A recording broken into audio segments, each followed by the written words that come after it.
BJP ने अंधेरी पश्चिम से फिर से एक बार वर्तमान विधायक अमित साटम पर भरोसा जताया है और उन्हें टिकट दिया है। और आज जल्द ही ये अभी नामांकन फॉर्म भरकर बाहर आए हुए हैं। तो तीसरी बार भरोसा जताया है। किस तरह से आप पार्टी को आश्वस्त करेंगे?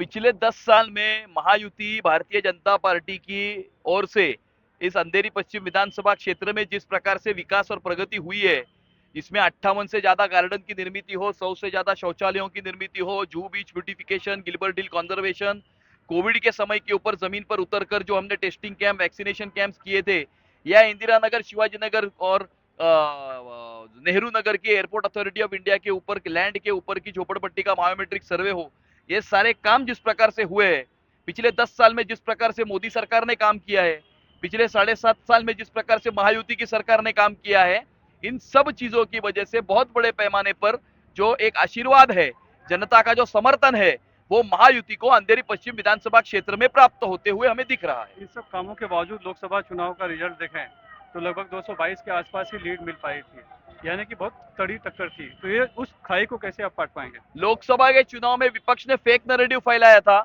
झूठ जो होता है वो एक ही बार चलता है, बार बार नहीं चलता, और इसीलिए उनके झूठ का पर्दाफाश ये हो चुका है। जनता भी सब समझ गई है, जनता अभी सजग हो गई है। और जिस प्रकार से हरियाणा की जनता ने भारतीय जनता पार्टी की सरकार फिर से चुन के लाई, उसी प्रकार से जनता जो है वो महाराष्ट्र में महायुति को बड़े पैमाने पर अपना आशीर्वाद देने वाली है। अभी तक तो महाविकास आघाड़ी ने कोई उम्मीदवार दिया नहीं है, लेकिन अगर आता है, जैसे पुराने वाले आ जाते हैं, कोई बड़ा नाम आता है, तो कैसे उनसे आप करवा लेंगे? मुझे ऐसा लगता है कि जिस प्रकार से जनता का समर्थन जो यहाँ पर प्राप्त हो रहा है, जनता जिस प्रकार से आशीर्वाद दे रही है, तो महाविकास आघाड़ी को यहाँ पर कोई कैंडिडेट ही नहीं मिल रहा है, और उसमें जो भी वो कैंडिडेट दे उससे कोई फर्क नहीं पड़ता। यहाँ पर महायुति को बहुत बड़े पैमाने पर जनता अंधेरी पश्चिम की जो है वो अपना समर्थन देते हुए दिख रही है। जनता तो साथ में दिख रही है, लेकिन नामांकन फॉर्म भरने के दिन बड़ा कोई नेता आपके साथ यहाँ पर नहीं दिखाई पड़ा, तो आपको अपने ऊपर ही छोड़ दिया गया है?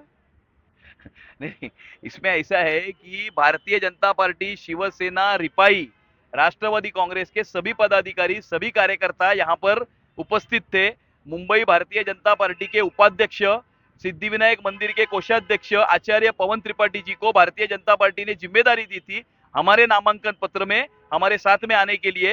हर जगह पर पार्टी ने एक एक नेता को जिम्मेदारी दी है, तो उस सिस्टम के द्वारा यहाँ पर आचार्य पवन त्रिपाठी जी हमारे साथ में हमारा नामांकन पत्र भरने के लिए उपस्थित थे। धन्यवाद और शुभकामनाएं हमारी तरफ से। मुंबई से कैमरामैन सुनील खंकरिया के साथ एनडीटीवी इंडिया।